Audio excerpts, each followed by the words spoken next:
Teesside is actually the home to the largest industrial cluster of companies in the entire UK. There's a huge amount, probably as much as 60% of the chemical output in the UK actually comes from Teesside. And there's over 12,000 jobs employed in our industry. So we believe that there's a unique opportunity within this area to develop something which can be a national asset. 5 of the largest 25 emitters of CO2 actually are in the Teesside area. And the issue is really that no one of those companies on their own can actually solve the problem of carbon capture and storage from industry. So 4 of the largest emitters in the area have grouped together in a collaborative way to try and solve this problem together, to initiate a programme which can actually address this issue. And between us, we represent 5 million tonnes of CO2 emitted to the atmosphere every single year, which is a huge amount. So we believe that there's critical mass within our own 4 companies, albeit there's other companies who we would like to join us as we move forwards. But the 4 companies that I've mentioned, first of all, are the Steelworks, SSI, which operate the second largest blast furnace in Europe. The second company is Growhow, who operate the largest ammonia-based fertiliser facility in the UK.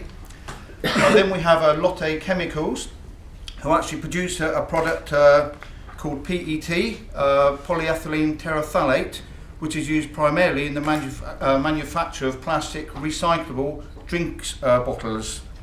And I think if my numbers are correct, they actually produce something like 15 billion drinks bottles per year with the product that they produce.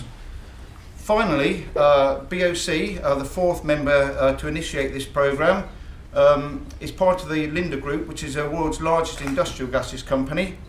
And in Teesside, we operate the UK's largest over-the-fence hydrogen supply facility based on steam methane reforming. So collectively, we recognise that we need to decarbonise our industry. And to be fair, it's not only something we want to do, I believe it's a duty that we should do it. We have freely, the 4 companies have freely invested man hours, quite a lot of man hours over the last 2 years, first of all coming together, but also now working together and trying to work into the future to begin to address this problem. But we can't do it on our own. So we've engaged other companies, for example National Grid, who can actually collect together the CO2 that we can collectively collect and then ship it offshore to store it safely underground under the North Sea. But you know, today we're actually calling ourselves Teesside Collective, and I can't really think of a better name for a collaboration of industrial companies working together. So we are industry-led, but let me not stop there, because it's not just industry. We're supported very strongly by people like Stan Higgins in NEPIC and by TVU, and without their support, you know, we couldn't actually get around the same table and get in a place as we are today. So thank you to those organisations as well. So why is it then that CCS, industrial CCS, is actually feasible in Teesside? Well, first of all, we've mentioned we've got some of the largest CO2 emitters in the country in a very concentrated area. We've got local industry expertise. There's a whole raft of people in the area who can work with us and for us to deliver this.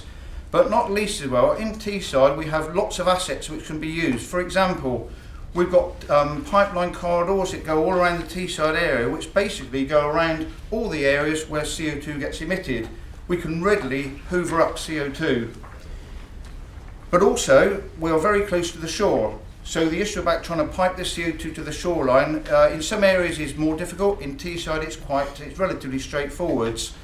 We can then pipe it from Teesside into the central and south North Sea, where there's known areas where CO2 can be sequestrated for the long term. So we believe that Teesside is uniquely positioned to deliver a project such as this. And as I say, it's not something we want to do. I honestly believe for future generations it's our obligation to do it. If we don't do this in Teesside, we can't expect anybody else in the world to do this. So the 4 anchor projects are now working collaboratively with AMEC Foster Wheeler, and over the last few months we've been working to find out technically how do we do it. We knew this was possible, but we had to kind of prove it was possible. So we've been going through technical solutions and now we're into the stage of actually costing those solutions. I'm not in a position to give you the costings today, but in the next couple of months we'll be in a position to share that with you all.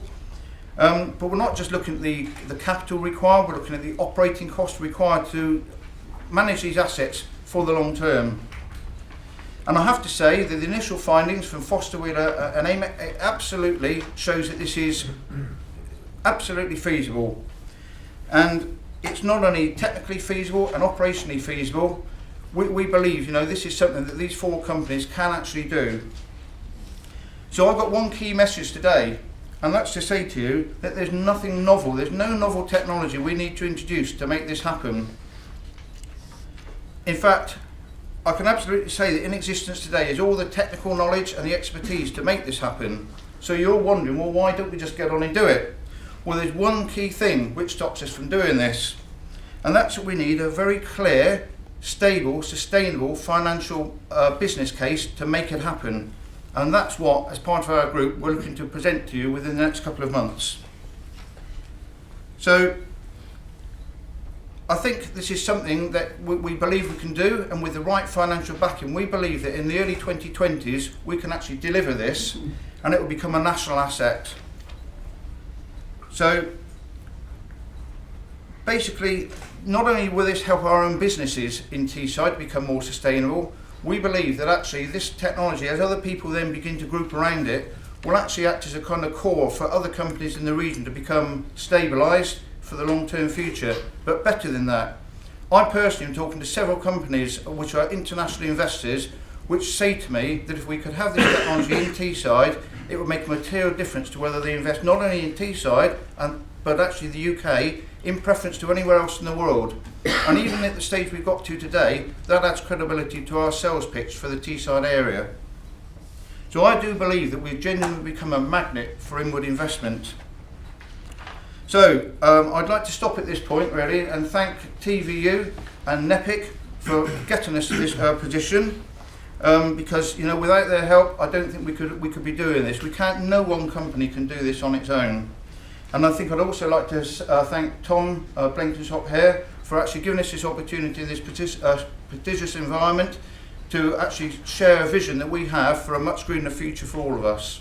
So thank you very much.